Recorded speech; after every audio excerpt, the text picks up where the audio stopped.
Hey everyone, Namaste. So we are continuing with our income tax series for the assessment year of 2025-26. If you are new to the channel, then please make sure to hit the subscribe button and press the bell icon and let's get started with the video. Last lecture में हमने deductions start कर दिया था और 80GG तक हमने सारे deductions देख लिए थे। उसके आगे के डिडक्शंस हम आज के चैप्टर में पढ़ते हैं। तो अगर आपने प्रीवियस लेक्चर नहीं देखा हो तो उसका लिंक डिस्क्रिप्शन में है, पहले आप वो देख लें। ठीक है, आज का पहला डिडक्शन स्टार्ट करते हैं 80QQB से। किसके लिए होता है ये? रेजिडेंट और resident but not ordinary resident. Basically resident के लिए होता है, नॉन रेजिडेंट के लिए नहीं होता है। और आपको डिडक्शन किस चीज़ के लिए मिलता है? टू ऑथर और को author of a literary, artistic और साइंटिफिक बुक। बेसिकली अगर आपने कोई भी बुक लिखी हुई है और उस बुक पे आपको जो भी रॉयल्टी रिसीव हो रही है, उस पर डिडक्शन मिलती है। बट ये बुक बस एक चीज़ होनी चाहिए कि आपकी अकेडमिक्स वाली बुक्स नहीं होनी चाहिए, कोई लिटरेरी, आर्टिस्टिक, कोई साइंटिफिक बुक होनी चाहिए। तो उस पर अगर आपको कोई रॉयल्टी मिल रही है, इन दैट केस आपको डिडक्शन मिल जाता है इसमें अंडर सेक्शन 80QQB। डिडक्शन कितना मिलता है? मैक्सिमम 3 लाख का। मैक्सिमम 3 लाख का। तो मान लीजिए आपकी रॉयल्टी मिली थी 2 लाख की, तो आपको 2 लाख का डिडक्शन मिल जाएगा। बट अगर रॉयल्टी मिली थी 4 लाख की, तो पूरा 4 लाख का डिडक्शन नहीं मिलेगा। कितने का मिलेगा? 3 लाख का। ठीक है, and 3 lakh is the maximum limit. इसके बाद देखते हैं conditions to claim deductions. So the income must be earn from eligible books. वो बुक्स एलिजिबल होनी चाहिए जो आपने लिखी है, जिस पे रॉयल्टी आ रही है। Books like journals, text books, guides, diaries, newspapers, pamphlets etcetera are not eligible. देखो, डायरीज, न्यूज़पेपर्स, पैम्फलेट्स वगैरह तो वैसे भी बुक्स का पार्ट नहीं हुए, बट जो टेक्स्ट बुक्स होती हैं एकेडमिक्स की, गाइड्स वगैरह होती हैं, ये अभी मैंने बताया आपको, इस पर अगर आपको कोई रॉयल्टी मिल रही है तो उस पर आपको 80QQB में डिडक्शन नहीं मिलता। नेक्स्ट पॉइंट क्या है? सिर्फ ओल्ड टैक्स रिजीम में ही आपको ये डिडक्शन मिलता है, न्यू टैक्स रिजीम में डिडक्शन नहीं मिलता। आपने ITR ज़रूर से फाइल किया हो, अदरवाइज डिडक्शन नहीं मिलता। ठीक है, and you have to obtain the form 10CCD from the person who is paying the royalty. जो बंदा आपको रॉयल्टी पे कर रहा है उससे आपको ये फॉर्म लेना होता है और इसको दिखाना होता है, अदरवाइज अगेन डिडक्शन नहीं मिलता। ठीक है, now for the income earn outside India. तो अगर आपको किसी बुक पे कोई रॉयल्टी मिली है जो कि इंडिया से बाहर मिली है, in that case the royalty must be brought to India in convertible foreign exchange. 6 महीने के अंदर अंदर आपको वो रॉयल्टी इंडिया में ले आनी होती है कन्वर्टेबल फॉरेन एक्सचेंज में। ठीक है, या फिर with in the time allowed by RBI या अथॉरिटी। किसी अथॉरिटी ने अगर कोई टाइम एक्सटेंड कर दिया तो आप उतने टाइम तक वो इनकम इंडिया में ले आ सकते हैं। ठीक, एंड यहाँ पे भी आपको फॉर्म 10H दिखाना होता है एज अ प्रूफ। ऊपर के लिए था फॉर्म 10CCD।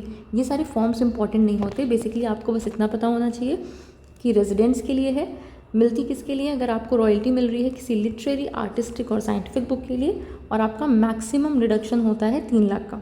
इतनी मेन चीज़ें पता होनी चाहिए। और ओल्ड टैक्स रजीम में मिलता है, न्यू टैक्स रजीम में नहीं मिलता। बाकी सारी चीज़ें, अब मैंने तो सारी इन्फॉर्मेशन लिख दी है, बट आपको इतना तो एटलीस्ट याद होना चाहिए। नेक्स्ट आते हैं, एकदम सेम सेक्शन है, बस रॉयल्टी की जगह पेटेंट के लिए है। Section 80RRB। पेटेंट क्या होता है? मतलब आपने किसी भी चीज़ का कोई न्यू इन्वेंशन किया तो आप उसको पेटेंट करा सकते हो कि अब आपके सिवा उसको कोई यूज़ नहीं कर सकता। कोई यूज़ करेगा तो आपसे परमिशन लेनी पड़ेगी, उसके लिए भी आपको रॉयल्टी मिलती है। ठीक है, सो 80RRB किसके लिए होता है? It allows deduction for royalty income received by original patent holders. सिर्फ रेजिडेंट इंडिविजुअल्स के लिए होता है, मतलब नॉन रेजिडेंट ऑफ इंडिया जो होता है, NRI होता है, उसके लिए ये डिडक्शन नहीं है। ठीक, आगे आते हैं। डिडक्शन का अमाउंट मैंने बोला था सेम सेक्शन ही है, ऑलमोस्ट 3 लाख ही होता है। इसमें भी मैक्सिमम अमाउंट 3 लाख है। ठीक है, एलिजिबिलिटी क्राइटेरिया क्या है? इंडिविजुअल होना चाहिए, रेजिडेंट होना चाहिए, ओरिजिनल पेटेंट होना चाहिए अंडर पेटेंट्स एक्ट 1970। सिर्फ और सिर्फ ओल्ड रजीम के लिए होता है, HUF और नॉन रेजिडेंट्स के लिए नहीं होता। ITR फाइल करना मैंडेटरी है, अदरवाइज डिडक्शन नहीं मिलता। और आपको फॉर्म 10CCE दिखाना पड़ता है कि फॉर्म आपको, जिसने आपको रॉयल्टी पे की है ना, उससे जनरेट कर सकते हो आप। Deduction is allowed only under section 80RRB, not any other section for the same royalty income. ये बात हमने लास्ट वीडियो में भी की थी। अगर आपको सेम डिडक्शन एक सेक्शन में मिल गया है तो उसी चीज़ पे डिडक्शन दूसरे सेक्शन में नहीं मिलता कभी भी। ठीक है, आगे आते हैं conditions for foreign royalty. Exact same जो ऊपर पॉइंट्स थे वही सेम है कि अगर बाहर आपको कोई रॉयल्टी इनकम रिसीव हुई है पेटेंट से तो उसको इंडिया ले आना होता है 6 महीने के अंदर अंदर फाइनेंशियल ईयर के एंड होने पे। और डॉक्यूमेंट जो भी आपको डॉक्यूमेंट्री प्रूफ है फॉर्म अगर कोई जनरेट करना है तो वो भी फॉर्म होना चाहिए। बस इतनी सी बात है। ऊपर वाला सेक्शन जो था QQB वो आपका रॉयल्टी के लिए था। अगर बुक्स आपने कोई बुक लिखी है लिटरेरी आर्टिस्टिक या साइंटिफिक, और सेम सेक्शन अगर आपने कोई पेटेंट की वजह से आपको रॉयल्टी मिली है तो आपको उसमें डिडक्शन मिलता है अंडर सेक्शन RRB। अमाउंट दोनों के लिए ही 3 लाख होता है मैक्सिमम, और ये दोनों ही सेक्शंस ओल्ड टैक्स रिजीम के लिए हैं, बस न्यू टैक्स वाले लोगों को नहीं क्लेम कर सकते हैं। ठीक है, नेक्स्ट आते हैं 80 TTA। TTA किसके लिए होता है? बेसिकली अगर आपका सेविंग्स बैंक अकाउंट से, कोऑपरेटिव बैंक से, पोस्ट ऑफिस से आपको जो भी इंटरेस्ट रिसीव होता है ना उस पर डिडक्शन मिलता है आपको। कौन कौन क्लेम कर सकता है? Individuals and HUFs। NRIs can claim only if interest is from NRO savings account. मतलब कि NRI नहीं नॉर्मली क्लेम कर सकते हैं, सिर्फ तब क्लेम कर सकते हैं अगर उनका इंटरेस्ट NRO सेविंग्स अकाउंट में आ रहा है। NRO सेविंग्स अकाउंट क्या होता है आपका? बेसिकली ये अकाउंट आपका NRI के लिए होता है और इसमें इंडिया से जो इनकम बनती है, मतलब रेंट, पेंशन, इंटरेस्ट, डिविडेंड, कोई भी अगर सेविंग्स का पैसा है जो वो स्टोर किया जाता है, बट ये अकाउंट इंडियन रुपीज़ में होता है। ठीक है, तो अगर NRI सिर्फ तब क्लेम कर सकते हैं अगर उनका इंटरेस्ट आ रहा है NRO सेविंग्स अकाउंट में। सीनियर सिटीजन के लिए ये सेक्शन नहीं होता। क्यों नहीं होता? क्योंकि उनके लिए अब एक नया सेक्शन आ गया है, सेक्शन TTB। ये जो सेम सेक्शन के प्रोविजंस है ना TTA, ये अगर सीनियर सिटीज़न है कोई, मतलब 60 से ऊपर एज का है, तो फिर उसके लिए सेम सेक्शन के प्रोविजंस दूसरे सेक्शन में डाल दिए गए हैं, दैट इज सेक्शन TTB। नया सेक्शन आया है, पहले नहीं था। पहले सबके लिए सेक्शन TTA में ही डिडक्शन मिलता था। ठीक है, डिडक्शन किसके लिए है? Interest from savings account with banks, cooperative banks and post office. Post office में, बैंक में या कोऑपरेटिव बैंक में अगर कहीं भी आपका सेविंग्स अकाउंट है और उस सेविंग्स अकाउंट में जो भी इंटरेस्ट आपको रिसीव हो रहा है उसका डिडक्शन आपको प्रोवाइड हो जाता है। ठीक है, अलाउड क्या क्या नहीं होता? Fix deposit, recurring deposit, corporate bonds. देखो सिर्फ सेविंग्स अकाउंट के लिए है तो जाहिर सी बात है कि FD और RD वगैरह नहीं इसमें एलिजिबल होगा, बट मैंने लिखने को लिख दिया है, आप एक बार देख लेना। मैक्सिमम डिडक्शन कितना मिलता है? 10,000 का मैक्सिमम डिडक्शन मिलता है। तो अगर 10,000 से कम का डिडक्शन है तब तो पूरा पूरा अलाउड हो जाएगा, बट अगर 10,000 से ज़्यादा का इंटरेस्ट है तो सिर्फ 10,000 का आपको डिडक्शन मिलेगा, बाकी पैसा टैक्सेबल। इसके बाद क्या है? क्लेम कैसे करते हैं? आपका सेविंग इंटरेस्ट आ जाएगा अदर सोर्सेज में, ये बात तो हमें पता है, हमने अदर सोर्सेज वाला चैप्टर पढ़ा हुआ है, और ये आपको मिलता है ओल्ड टैक्स रिजीम में, मतलब कि न्यू टैक्स रिजीम में ये डिडक्शन नहीं मिलता। अब नेक्स्ट सेक्शन पे आते हैं, सेक्शन TTB, जो अभी मैंने बताया था सेम सेक्शन है। सेक्शन TTA का सेम सेक्शन है, किसके लिए? सीनियर सिटीजन के लिए। रेजिडेंट सीनियर सिटीजन, मतलब 60 ईयर्स या 60 ईयर्स से ऊपर अगर कोई है। ये कब से आया है? 1 अप्रैल 2018। इसके पहले क्या सीनियर सिटीजन्स को ये बेनिफिट नहीं मिलता था? मिलता था, बट TTA में ही मिलता था, सबके लिए सेम बेनिफिट था। ठीक है, ये भी ओल्ड टैक्स रिजीम में है।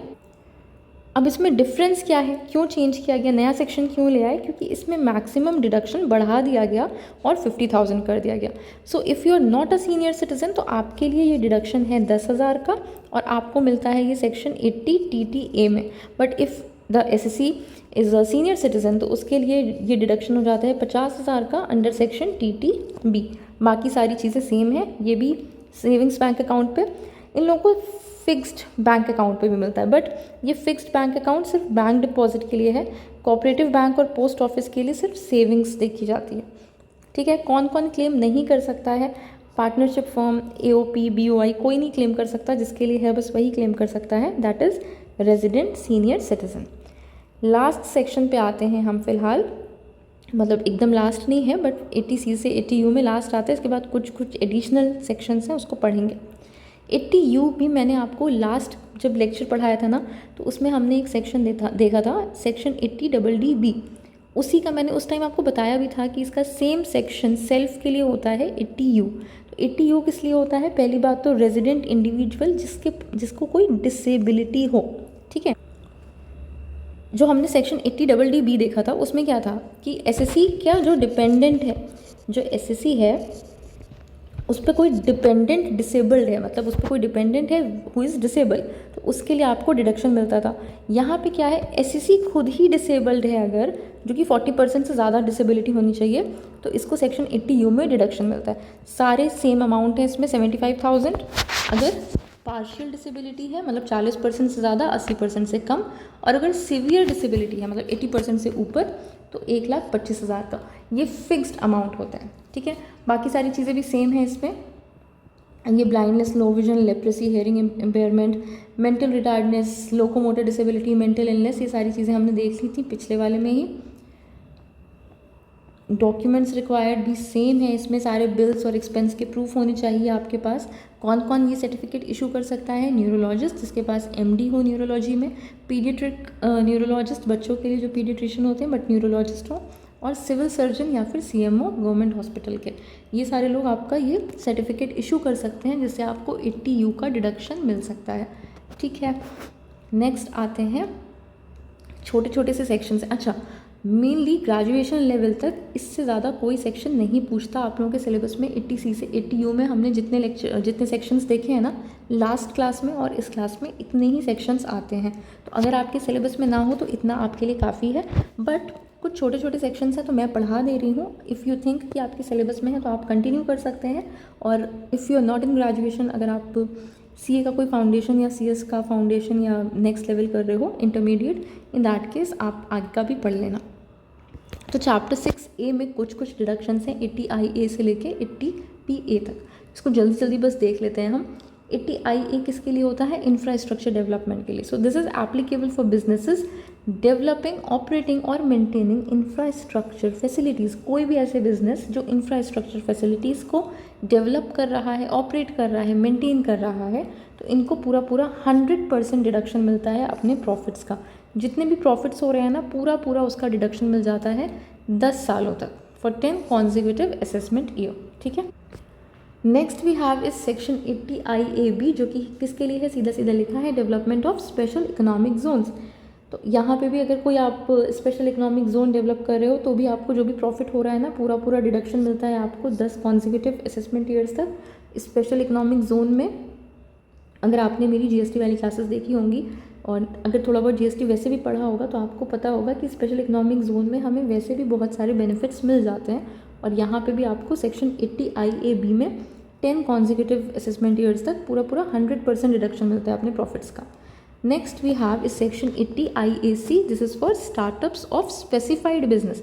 तो अगर this is for eligible startups recognised by DPII, that is your department for promotion of industry and internal trade. ठीक है, ये आपका ministry of commerce and industry में आता है।